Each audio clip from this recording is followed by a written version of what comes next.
رجال صحیح مسلم جلد اول صفحہ 381. اور اسی طرح یہ جو کتاب ہے امام خلیلی کی الارشاد جلد اول صفحہ 246. اسی طرح تہذیب الکمال مزی جلد 15 صفحہ 404 رقم و ترجمہ 3470. الکاشف للذہبی جلد اول صفحہ 583 رقم و ترجمہ 2897. تو امام ابن اون بھی صحیح مسلم کا راوی بالکل ثقہ ہے. اسی طرح آگے چلیں چھٹے نمبر پر امام مالک بن انس مدنی جن کی پیدائش 93 ہجری میں ہے، وفات 179 ہجری میں، پورے سیاستہ کے راوی ہیں. اب پورے سیاستہ کے راوی صحیح مسلم کے راوی، ان سے ضعیف روایت ہوتی ہے، ان سے باطل اور موضوع روایت ہوتی ہے. بات کرتے ہوئے اللہ سے ڈرنا چاہیے تھا لیکن ایسا کیا نہیں گیا. تو ان کے بارے میں مالک الامام الحافظ فقیہ الامہ شیخ الاسلام المدنی الفقیہ امام دار الہجرہ مالک اثبت فی کل شیء یعنی فی الظہریہ راس المتقنین و کبیر المثبتین اذا اجتمع الثوری و مالک والاوزاعی علی امر فهو سنۃ وان لم يكن فیہ نص. یہ امام مالک بن انس مدنی کے بارے میں تذکرۃ الرفات ذبی جلد صفحہ 154-55 اور اسی طرح رقم ترجمہ 199 تقریب ابن حجر جلد 2 صفحہ 565 رقم ترجمہ 6685. اس کے علاوہ کتابوں میں آگے چھٹا ساتواں راوی امام زہری ہیں جن کی پیدائش تقریباً 50 ہجری میں ہے اور وفات 124 ہجری میں ہے، اور یہ پورے صحاح کا راوی ہے.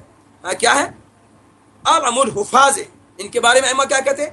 اعلم الحفاظ الامام لم یبکی احد اعلم بسنت ماضیۃ من الظہریہ وکانا جلیلا الفقیہ الحافظ متفق علی جلالتہ و اتقانہ. یہ امام زہری علیہ رحمت جو 7ویں نمبر پر اس کا راوی ہے اس کا ترجمہ ہے، اور یہ تذکرۃ الرفات جلد اول صفحہ 83 رقم ترجمہ 97. اسی طرح تقریب ابن حجر جلد 2 صفحہ 592 اور رقم ترجمہ 6548. آگے چلیے 8واں راوی امام سالم ہے. یہ سیدنا عمر فاروق رضی اللہ تعالی عنہ کا پوتا ہے، سالم بن عبداللہ.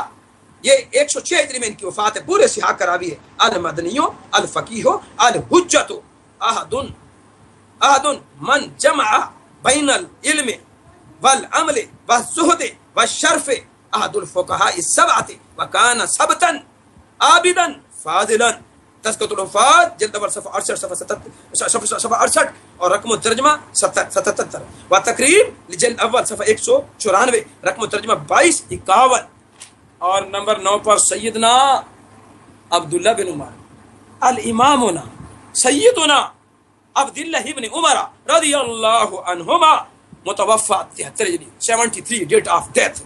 پورے صحاح کا راوی صحابی ہے. صحابی تو خیر کسی کا بھی راوی نہ ہو تو کیا فرق پڑتا ہے وہ سیاستہ کا. صحابی تو اصحابہ تو کلہم مدعون، لیکن یہ مشہور جلیل القدر صحابی عبداللہ بن عمر رضی اللہ عنہما صحابی مشہور وہو احد المقصرین من الصحابۃ العبادلات وکان من اشد الناس اتباعا للعصر.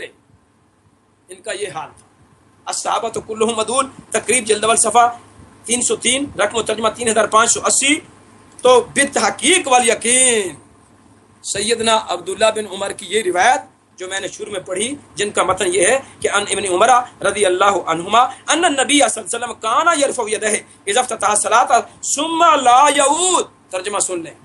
حضرت عبداللہ بن عمر رضی اللہ تعالی عنہما سے روایت موجود ہے، وہ مروی ہے، فرماتے ہیں کہ بے شک نبی اقدس صلی اللہ علیہ وسلم کانا یرفع یدہ آپ رفع یدین کرتے تھے اذا افتتح الصلاۃ جب نماز کو شروع کرتے تھے، جب نماز کو شروع کرتے تھے، افتتاح نماز میں کرتے تھے. ثم اس کے بعد کیا کرتے تھے محبوب؟ سیدنا عبداللہ بن عمر فرما رہے ہیں ثم لا یعود. ثم لا نافیہ ہے، وہی وہ لا الہ والا نافیہ ہے لا. ثم لا یعود یہ اعادہ. پھر دوبارہ رفع الیدین کا شروع نماز میں کرنے کے بعد پوری نماز میں اعادہ نہیں کرتے تھے، پوری نماز میں دوبارہ رفع الیدین نہیں کرتے تھے. محبوب کی اس نماز کو، اس کیفیت کو، رفع الیدین کے مسئلے کو سیدنا عبداللہ بن عمر نے سند صحیح کے ساتھ بیان کیا ہے، جو علی شرط البخاری تغلیباً، علی شرط مسلم جداً یقینی طور پہ مسلم کی شرط پر ہے اور تغلیباً ہے، کیونکہ عبداللہ بن عون القراز جو امام مالک کے شاگرد ہیں وہ بخاری کے راوی نہیں، صحیح مسلم کے راوی ہے، اس لیے ہم نے یہ حکم لگایا کہ علی شرط البخاری تغلیباً اور علی شرط مسلم جداً، ایک ایک راوی اس کا سکہ ہے۔ میں پوچھتا ہوں پہلے اور بعد والوں کو کہ کون سا راوی اس میں ہے جو کذاب اور وضاح ہے، جس کی وجہ سے یہ روایت کہیں ھذا باطل موضوع ہے، یہ باطل موضوع ہے۔ بغلیں بجانے والے، تقلید اندھی کرنے والوں کو شرم آنی چاہیے۔ تحقیق کا نام لیتے ہیں، امام حاکم سے بنیادی طور پہ مذہبی نصرت میں آ کر خطا ہوئی، غلطی ہوئی، اس کو پلے باندھ دیا ابن القیم نے غلط تقلیداً، اور اس کو پلے باندھ لیا ابن حجر اسقلانی نے تقلیداً، اور یہ تحقیق کا نام لینے والے پاکستان اور ہندوستان پوری دنیا میں جو آج کل اپنے آپ کو بڑے محقق کہتے ہیں، بجائے تحقیق کرنے کے اندھی تقلید کی، کل عامہ اندھوں کی طرح، اور فوراً ان سے الفاظ نقل کر کے موضوع باطل اور خوشیاں بغلیں بجانے لگے۔ اور سنیو، تمہاری یہ روایت تو موضوع ہے، جھوٹی ہے، باطل ہے، ائمہ نے کہا ہے۔ بھئی ائمہ کے پاس دلیل کیا ہے؟ بلا دلیل جی، ہم جو پوچھتے ہیں جی باطل موضوع کی دلیل کیا ہے، کہتے ہیں بس باطل موضوع۔ بھئی وجہ ذوف بتاؤ، وجہ باطل بتاؤ، وجہ موضوع بتاؤ، کیوں قاعدہ ہے والحکم المطلق بغیر علت سند ہی غیر و مشروع ہے، وہ قابل بلا دلیل تو دنیا جہان میں کسی کی بات قابل قبول نہیں ہے، اور یہ میدان دلیل کا ہے، دلائل سے بات کرو نا۔ بھئی کیا بات ہے آپ کے پاس، کون سا کوئی ٹیلی فون آیا ہے کہ باطل ہے موضوع ہے؟ نہیں، باقی ہمارا دل کہتا ہے کہ وہ ہمارے مذہب کے خلاف ہے۔ اچھا، جو تمہارے مذہب کے خلاف ہے وہ باطل موضوع ہوتی ہے، تو تمہارے مذہب کے خلاف تو بخاری میں کھڑی ہیں 3 طلاق 3 ہی ہوتی ہیں، وہ بھی باطل موضوع ہوں گی پھر، ہے کیوں جی؟ یہ تمہارے مذہب کے خلاف ہے نا، تم 3 طلاقوں کو ایک کہتے ہو، امام بخاری کہتا 3 ہے، اور حدیثیں نقل کر رہا ہے 3، قرآن کی آیتیں بھی نقل کر رہا ہے، تو وہ قرآن کی آیتیں بھی باطل موضوع ہوں گی، اور اسی طرح نبی کی حدیثیں بھی باطل اور موضوع ہوں گی۔ اور بلا دلیل جو کسی کی بات ہے حجت ہے، چاہے کتنا بڑا آدمی کیوں نہیں ہے، اور یہاں بیٹھ کے ڈینگے لگانے والے بغیر دلیل کے موضوع لکھ دیتے ہیں، اور کاغذ اپنے سیاہ کرتے ہیں، اور حرام پیسے بھی لوگوں کے حرام کرتے ہیں جھوٹی بات لکھنے میں۔ بہرحال یہ روایت سند کے اعتبار سے بھی تحقیق، جس کا ایک ایک راوی ثقہ ہے، اور یہ روایت بالیقین صحیح ہے، باطل اور موضوع نہیں ہے، اس کو ہم نے تحقیقی اعتبار سے آپ کے سامنے لکھ دیا ہے، بالتحقیق والیقین، سند کا ایک ایک راوی ہم نے اس کی توثیق کر دی، بالیقین بالتحقیق والیقین، حدیث عبداللہ بن عمر رضی اللہ عنہما جو ترک رفع دین کی خلافیت بہقی والی ہے، صحیح علی شرط البخاری تغلیباً وعلی شرط مسلم جداً وللہ الحمد۔ یہ تو تھی اس کی سندی حیثیت۔ آگے چلیے، اس پر اعتراض جو کہ نقل کیا جاتا ہے، جو کہ میں نے نور العین کے حوالے سے پہلے نقل کر دیا، اب یہاں خلافیات بہقی جو ہم سے فاس مراکو سے آئی ہے، صفحہ 179 پیج نمبر 179، اس پر جو کلمی پر جو لکھا ہوا ہے وہ یہ لفظ ہے، قال الامام ابو بکر بہقی۔ اعتراض، ہماری روایت پر اعتراض، امام ابو بکر بہقی شافی ہے، اور شافی بھی کٹر غالی قسم کا، وقال الحاکم، یہ ان کے استاد ہیں، یہ بھی شافی ہیں، کیونکہ امام شافی کے مقلدین تو اپنے مذہب کی نصرت میں آ کر، اور یہ صاف لکھا ہے اس کے ترجمے میں کہ انہوں نے کتابیں لکھی اس لیے ہیں کہ امام اپنے شافی رحمۃ اللہ علیہ کے مذہب، اس کے مسلک کی، اس کے مذہب کی نصرت کے اندر یہ کتابیں لکھی ہیں، تو نصرت مذہبی میں آ کر ھذا باطل موضوع لکھ دیا، تو وہ میں پڑھنا چاہتا ہوں آپ کو، سند آپ کے سامنے ہے۔ کہتے ہیں ھذا باطل موضوع لا يجوز ان يذكر الا على سبيل التعجب او القدح فيه فقد روينا بالاسانید الظاہرۃ عن مالک بخلاف هذا ومالک بن انس رحمہ اللہ یبرئ الى اللہ تعالی من هذه الروایات۔ کیا مطلب؟ یہ باطل ہے، موضوع ہے، جائز نہیں ہے اس کا بیان کرنا، الا یہ کہ سبیل تعجب کی طور پہ یا اس کی قدح بیان کرنے کی وجہ پر، اور اسی طرح یہ اور پس تحقیق اسانید ظاہرہ جو اور ہیں امام مالک سے جو آئی ہیں وہ اس کے خلاف ہیں، اس میں اس بات رفع دین ترک رفع دین نہیں، لہذا مالک بن انس اس سے بری ہے۔ کیوں بری ہے؟ جو بھی امام عبداللہ بن عون الخراج اس سے روایت کر رہے ہیں وہ کذاب ہیں کیا؟ جھوٹے ہیں؟ اس نے کذب علی مالک کا ارتکاب کیا ہے کیا؟ اس کے نیچے امام ابو عبداللہ محمد بن غالب مالکی ہیں، اس نے عبداللہ بن عون پہ جھوٹ بولا ہے، کیا ثقہ راوی ہے. اس کے نیچے ابو سعد شعیبی ہیں، ابو سعد نہیں، احمد بن خالد البراسی ہیں، وہ ثقہ ہیں، مامون ہیں، انہوں نے امام اپنے استاد پر جھوٹ بولا ہے. ان کے شاگرد امام ابو عبداللہ محمد بن غالب ہیں، وہ ثقہ ہیں، انہوں نے جھوٹ بولا اپنے استاد پر. ان کے شاگرد ابو سعد شعیبی ہیں، ثقہ ہیں، حافظ ہیں، انہوں نے جھوٹ بولا اس پر. امام بہقی ہیں آگے اس کے نیچے. تو یہ سارے راوی ہیں جو ثقات ہیں. تو ثقات سے روایت کر رہے ہیں، تو کیا وہ راوی وہی روایت ضعیف اور موضوع اور باطل ہو جائے گی؟ بھائی کیا امام مالک اس بات رفع دین کے ساتھ ساتھ ترک رفع دین روایت نہیں کر سکتا؟ کیا اس کو امریکی کانگریس سے اجازت لینا پڑے گی کیا؟ بھائی اجازت ہو تو میں دوسری روایت کر لوں. بھائی محدثین کے سامنے اس بات نفی کی دونوں روایتیں آئیں، انہوں نے نقل کر دی. انہوں نے عبداللہ بن عون الخراز کے سامنے ترک رفع دین کی حدیث بیان کی، اس نے روایت کر دی. اور امام مالک نے اس بات رفع دین کی دوسرے شاگردوں کے سامنے بیان کی، انہوں نے اس طرح بیان کر دی. یہ تو کوئی بعید نہیں ہے، دونوں متن آ سکتے ہیں، یہ کوئی چمبے کی بات نہیں، نہ کوئی وجہ ہے. آگے چلیں.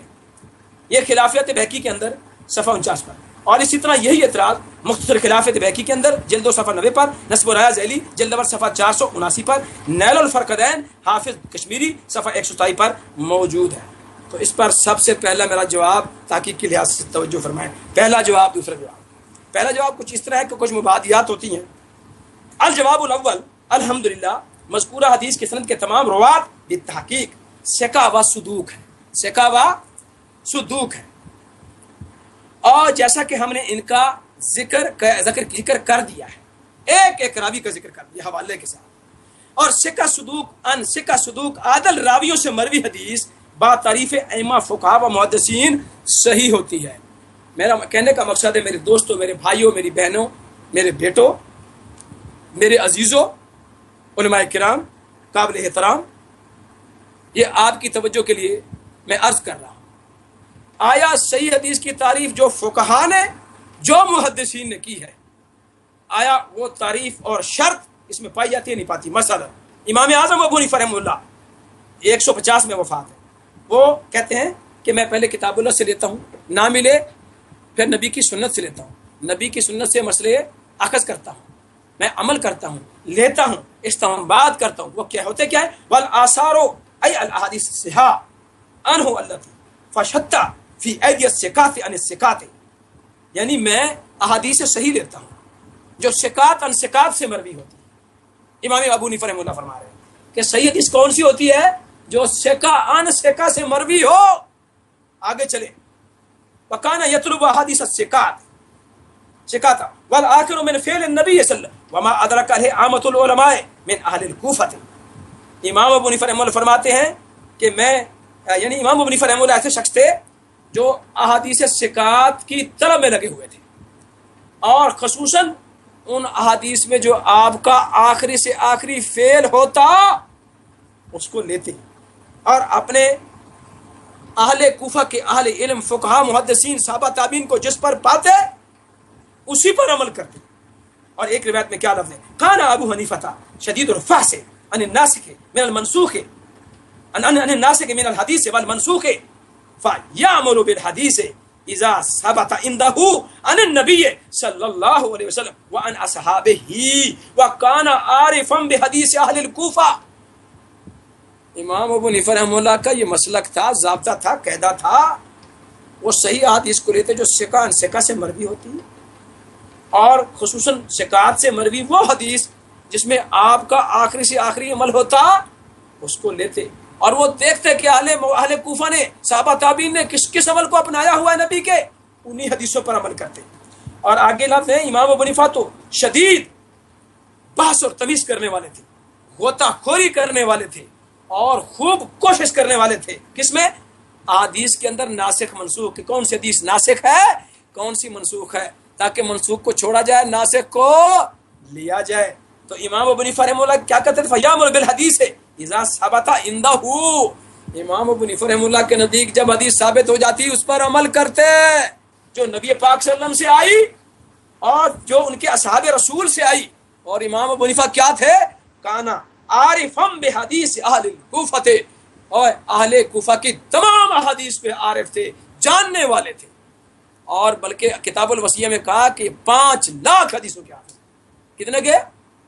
5 لاکھ حدیثوں کے حافظ امام ابو حنیفہ رحمہ. تو یہ امام ابو حنیفہ رحمہ اللہ کی یہ جو میں نے عبارت نقل کی. اخبار ابی حنیفہ للسیمری صفحہ 1066، فضائل ابی حنیفہ لابن ابی روام صفحہ 99 98، مناقب موفق المکی جلد نمبر صفحہ 99، تاریخ ابن معین جلد نمبر صفحہ 351، الانتقال ابن عبد البر ضم الکلام للحروی، المدخل للبہقی، فتاوی یسألونک، تاریخ بغداد، تہذیب الکمال مزی، تاریخ بغداد للخطیب، مناقب ابی حنیفہ للذهبی، الخیرات الحسان ابن حجر، مجلہ جامع ام القرى المسودہ فی اصول الفقہ لابن تیمیہ، اور اس طرح مختصر المؤمل لابن شامہ، تہذیب لابن حجر، طبقات سنیہ للغزی، ارشیف ملتقی اہل الحدیث. اسی طرح اخبار ابی حنیفہ سیمری مسودہ، اور اس طرح اصول الدین عند الامام ابی حنیفہ، المدخل الی دراست، مجلہ جامع ام القرى، ان کے اندر بھی یہ روایتیں امام ابو حنیفہ رحمہ اللہ سے جو میں نے پڑھی ہیں وہ موجود ہیں. یہ امام ابو حنیفہ نے صحیح حدیث کی شرط اور تعریف بیان کی ہے. 150 میں وفات ہے، ابھی ائمہ سیاستہ تو پیدا ہی نہیں ہوئے تھے. قال الامام الحافظ المحدث شعبۃ بن الحجاج، ان کی وفات 160 میں ہے، اور بڑے مشہور محدث ہیں، بصرہ کے رہنے والے ہیں. سب سے پہلے جرح و تعدیل پر انہوں نے باقاعدہ اس فن کو پڑھایا، اور بصرہ کے رہنے والے ہیں، کوفی المذہب ہیں، مذہب ان کا وہی ہے اہل سنت والجماعت حنفیوں والا. امام ابو حنیفہ رحمہ اللہ کے معاصر ہیں. کہتے ہیں اذا حدثک ثقۃ غیر ثقۃ فلا تاخذ، جب تمہیں کوئی حدیث بیان کرے ثقہ سے اور وہ ثقہ غیر ثقہ سے روایت کرے بیان کرے، فلا تاخذ، تو اس کو تم نے لینا نہیں، پکڑنا نہیں، ان کو نہیں لینا، ان کو نہیں پکڑنا. آگے فرمایا وَإِذَا حَدَّثَكَ غَيْرُ ثِقَةٍ عَنْ ثِقَةٍ، اور اگر تمہارے سامنے کوئی محدث اس طرح حدیث بیان کرے جو غیر ثقہ ہو اور ثقہ سے روایت کرے، فلا تاخذ، تم اس کو بھی نہ لینا، اس کو بھی نہ پکڑنا، وہ بھی قابل قبول حدیث ہے نہیں. فرمایا وَإِذَا حَدَّثَكَ ثِقَةٌ عَنْ ثِقَةٍ فَخُذْهُ، جب تم سے کوئی حدیث ثقہ عن ثقہ سے روایت کرے، فَخُذْهُ، پکڑو، قبول کرو، عمل کرو.